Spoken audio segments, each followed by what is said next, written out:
Welcome to Netflix Reviews. Before we start, please hit the like and subscribe button so you are updated on my new video every week.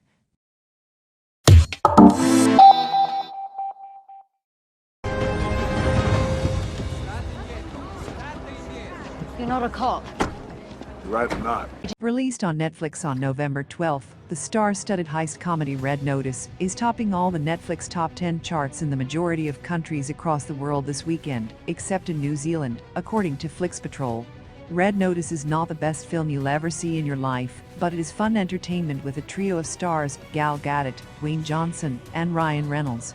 Wait a moment, what do you think you're doing? Relax, it's fine. He knows what he's doing. Red Notice sees Dwayne Johnson play FBI's top profiler John Hartley, who finds himself forced to partner up with Ryan Reynolds' Nolan Booth, the world's greatest art thief, in order to catch the world's most wanted art thief, Gal Gadot's The Bishop.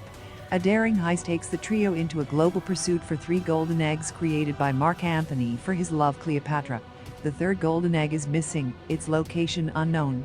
Fortunately, Nolan Booth is the only one who knows how to find it. With reportedly a $200 million budget and 3 stars from the franchise world, Red Notice was always going to be a hit on Netflix. According to Ryan Reynolds, the movie had Netflix's biggest ever opening day. Although a fun watch, everything in this movie though feels too calculated. The movie has been heavily panned by critics, scoring a 39% on Rotten Tomatoes.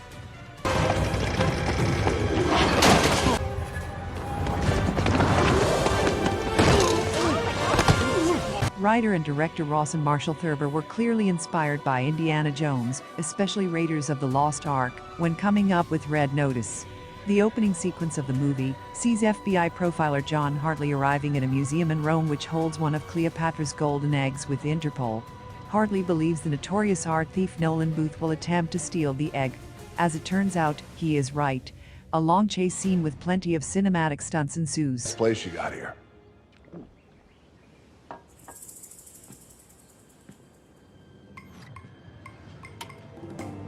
When Interpol Inspector Urvashi Dawes, played by Ritu Arya, believes John Hartley was in on the heist, she arrests him and puts him in the same prison as Booth.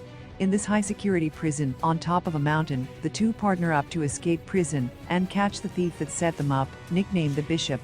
In order to do so, they must find Cleopatra's missing third golden egg.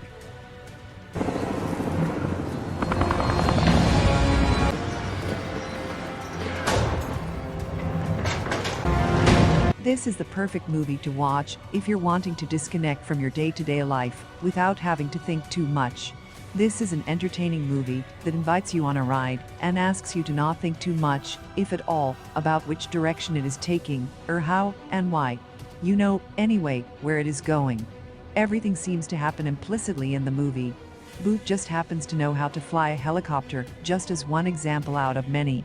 Every twist and double, triple twist the movie offers is somehow predictable. The movie offers no real surprise.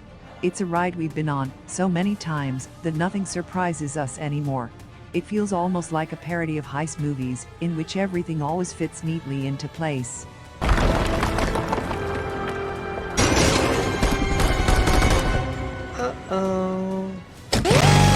With your mind switched off, the only thing left to really appreciate is the actors' performances. The whole film's success is really dependent on the chemistry between Dwayne Johnson, Ryan Reynolds and Gal Gadot. Johnson plays the same sort of character he always plays. Reynolds throws witty jokes, which increasingly are reminiscent of his Deadpool character, while Gal Gadot sports different glamorous outfits. There's a kind of chemistry between Johnson and Reynolds, but their banter feels very scripted and familiar. Gal Gadot, however great she is as the Bishop, feels more like a third wheel in this movie that should be a trio rather than a duet.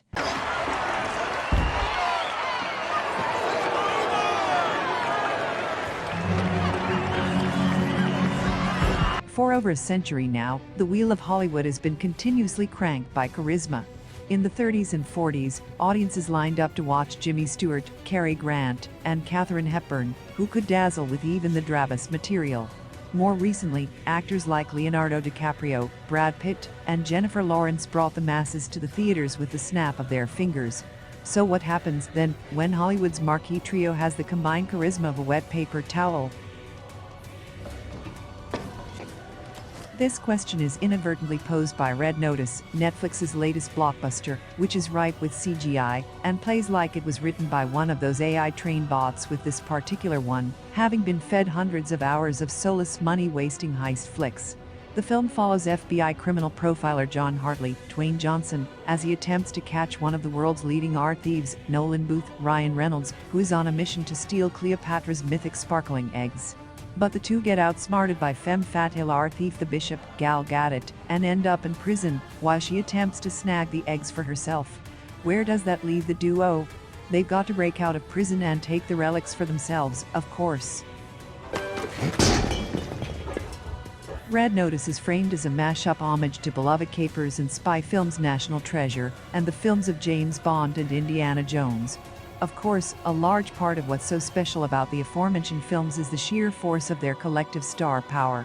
The iconic smooth-talking tux-wearing James Bond, for example, demands an almost aggressive charisma. Try to take your eyes off of Sean Connery for more than 2 seconds, I dare you, as do his so-called Bond girls, Eva Green, I'm looking at you. The same is true for the rugged, adventurous Indiana Jones, and even National Treasure's Declaration of Independence-wielding Benjamin Franklin Gates, Nicolas Cage. That new blockbusters need to comprise star power that will do enough heavy lifting to make up for the cliched dialogue and derivative storylines is a pretty well-known fact. Unfortunately, Red Notice writer-director Rawson Marshall Thurber didn't get the memo.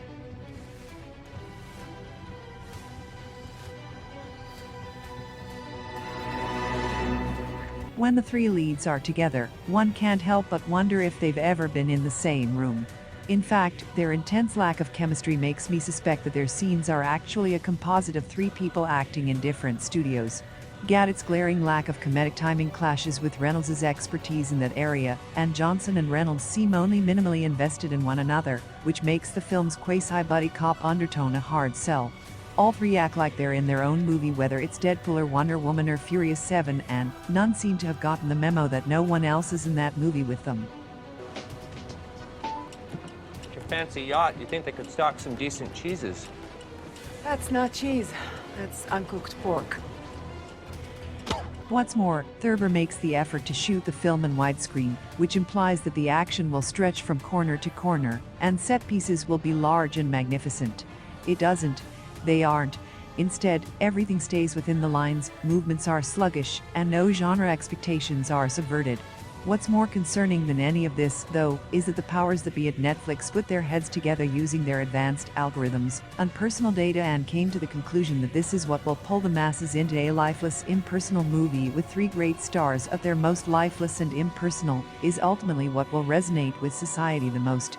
Yes, this is worth the streamer's biggest budget to date. And that's a scary, scary thought.